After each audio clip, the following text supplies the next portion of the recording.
We just got episodes 4 through 6 of Andor's, and I'm sad to say, final season. We're going to have a quick discussion tonight. Now, it's super late, 1 o'clock my time. I got NHL playoffs to cover too on my hockey channel, so this is going to be my quick and dirty thoughts. I'll probably break down some of the more key details later on this week. I will say, overall, I liked this arc, not as much as the first 3 episodes, however. It was very, very different in terms of tone, and I feel like it's the one that maybe struggled more with the 1-year time jump, sort of the story taking place right in the middle of things. I say this because we're introduced to 4 or 5 different plot lines, and we kind of have to figure out where each of them is not only heading, but starting from. Just to briefly lay out the plot lines of this arc, we had probably my favorite, Cyril and Dedra working together on Gorman to try to foment rebel activity so the Empire can come down hard on the planet and take advantage of Gorman's minerals. That mixed in with Cassian's storyline, which, to be honest, was a lot more about his relationship with Bix. One of the general themes of this arc was people figuring out what part of themselves they were willing to sacrifice for the rebellion or not, and not just sacrifice, but give up control of their destiny. And we see several leaders, both on the rebel and imperial sides, trying to force their will on people. Partagaz in the Empire is really trying to do a lot of direct control on his subordinates, but even more so, Luthen has so many things going on that he's trying to manage, whether it's his various operatives, his listening devices he's got stashed across Coruscant, the various missions, which he's pretty much always got on the go. But on that note, one of the other big stories, which was really just building rather than coming to a head over this arc, was the preparation for whatever's about to go down on Gorman,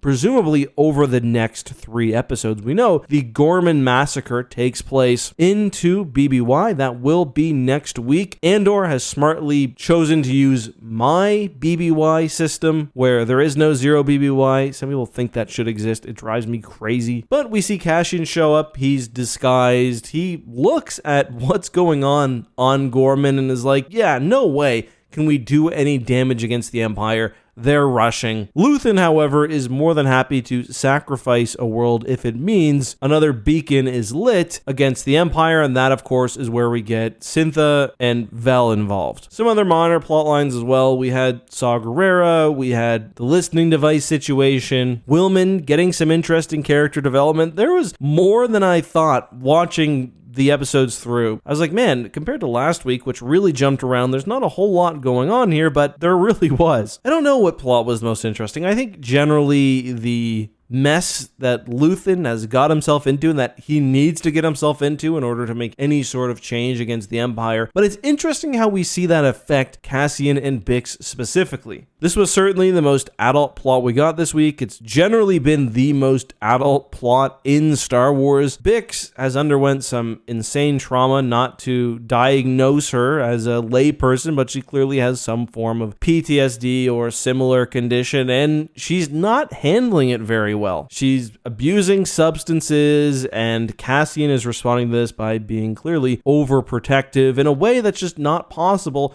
when you're trying to burn down a galactic government. I will say, I thought the ending was a little bit silly with her going in and killing her torturer and blowing up the new facility, but even that they sort of hinted at a little bit earlier in either episode 2 or 3, where they talked about how he was moving to a new location. Obviously, the security was not fully set up, and the information was relayed to the rebels by the mole within the ISB. Partagaz, speaking of ISB, continues to be one of the more interesting characters in the show, and I think actually my favorite plotline was probably what was going on with Cyril and Dedra. And I will say, I thought this was obvious from the get-go. I saw a lot of people confused whether they were on a break, whether Cyril was starting to fear for the Gormans, or rather feel for the Gormans. And no, this guy does not have an empathetic bone in his body. We're all going back to Dedra's plan to allow basically the destruction of Gorman so that the Empire can mine it for precious resources. He's been placed in a position where it seems likely the Gorman resistance will take note, the nascent Gorman resistant. He thus, on a tapped line, expresses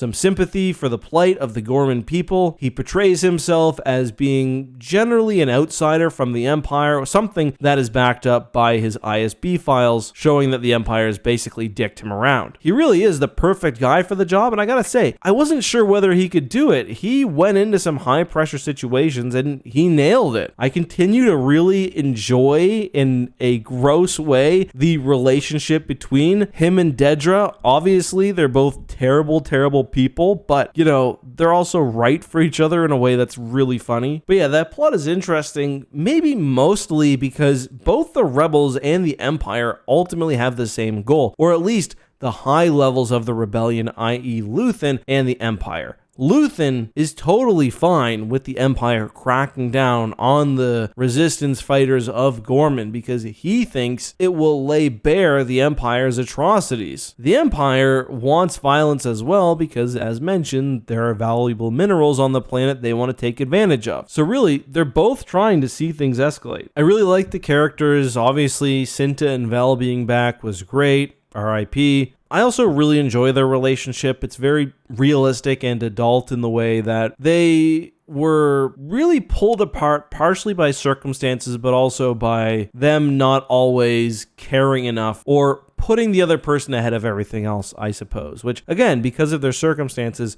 pretty difficult. I got a short coming out about this in a few minutes on the X Clips channel, but I also find it interesting how they've went ahead and canonized the Legends version of the Gorman massacre as something which happened in the past, and there's now a new atrocity coming, which is pretty wild. They're really clamping down hard on Gorman. The gap in time between arcs makes this development, I think, more realistic, which plays to the show's benefit. But again, I do think there is some weakness in jumping into things with so much missed content or missed story between what we got at the end of Arc 1 and the beginning of Arc 2. I thought overall that, again, this was a little weaker than the first arc as well, but still really good. There were a couple moments I didn't like. I mentioned at the end, probably could have done without that. There wasn't the same wow moment either, but not really surprised by that. I suspect that this was doing a lot of legwork for setting up the eventual big conflicts in Arc 3 and Arc 4. The last thing worth mentioning is that Bail Organa was replaced by a different actor. I love Jimmy Smits, so I was disappointed in that, but I assume that there's a good reason why he's not able to portray Bail right now, and that the character will probably appear later on in the show, or it was important to have him in just to remind us that he's around. You know, these are movies. I'm perfectly fine with the recast. I thought the new actor was good. It wasn't really distracting. So yeah, better this than a deep-faked Bail Organa alien, in my opinion. But those are my thoughts. Let me know yours on all this and more down below.